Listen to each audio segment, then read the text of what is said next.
After Jesus returned from his temptations in the wilderness, Matthew's gospel tells us he went about all Galilee, teaching in their synagogues, preaching the gospel of the kingdom, and healing all kinds of sickness and all kinds of disease among the people.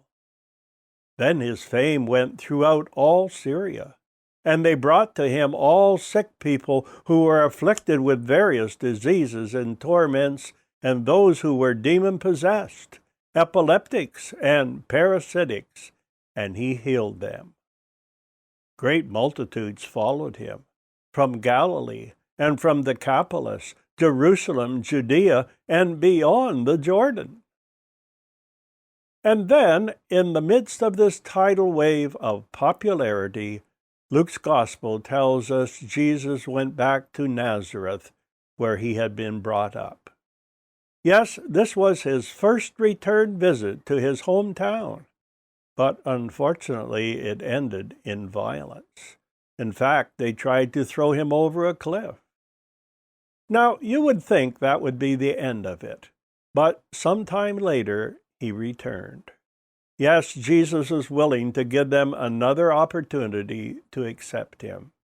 And besides that, he would be able to show his disciples who accompanied him this time the quiet streets where he had grown up. There was the carpenter shop in which he had spent so many hours in honest labor. How small it seemed now. And perhaps he met some of his old customers who wondered when he was coming back. The new man didn't seem to have that special touch they were used to. Yes, it was good to get back to familiar places, and when the Sabbath rolled around, he was back in his accustomed place.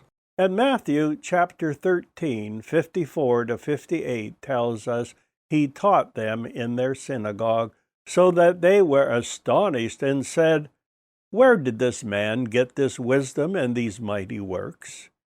Is this not the carpenter's son? Is not his mother called Mary, and his brothers James, Joseph, Simeon, and Judas?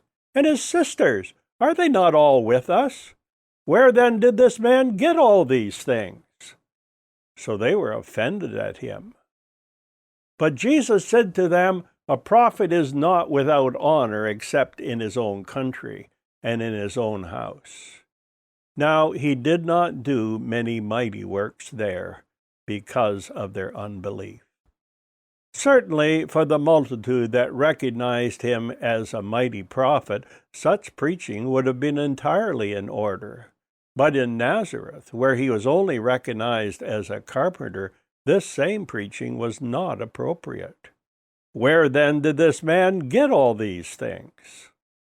But what I would like to think about right now are the words found in verse 58. Now he did not do many mighty works there because of their unbelief. If we look at this verse in complete isolation, we might come to the conclusion that because of their unbelief, Jesus refused to do many mighty works. But that's not the case. If we read about this same situation in Mark chapter 6, we find that verse 5 says he could do no mighty work there, except that he laid his hands on a few sick people and healed them. No, it wasn't a case of would not, but could not. And for someone who had flung the stars into space, that was a shocking statement. And yet this wasn't the first time Jesus required the confidence of others when performing a miracle. Remember the father in Mark 9 who brought his son with a mute spirit to be healed? And do you remember how this man asked for help? Verse 22, "But if you can do anything, have compassion on us and help us."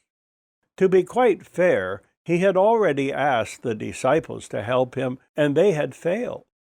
However, approaching the Lord with a "if you can do anything" wasn't quite good enough.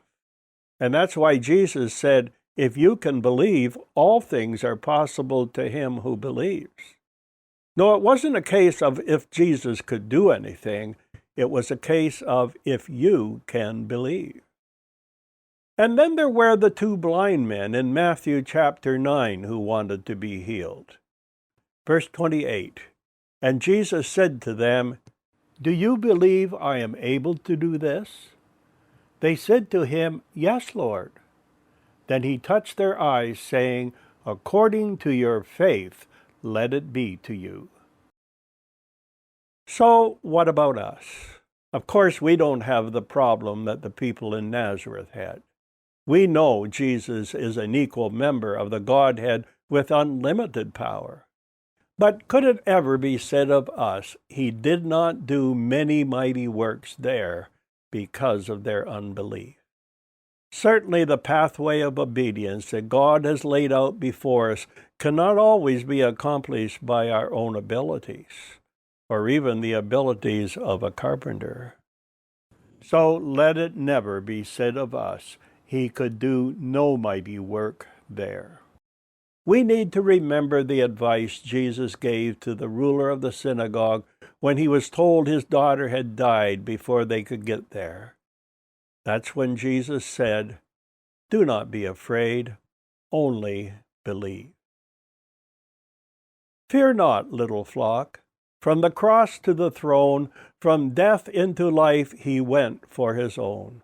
All power in earth, all power above is given to him for the flock of his love. Only believe. Only believe. All things are possible. Only believe.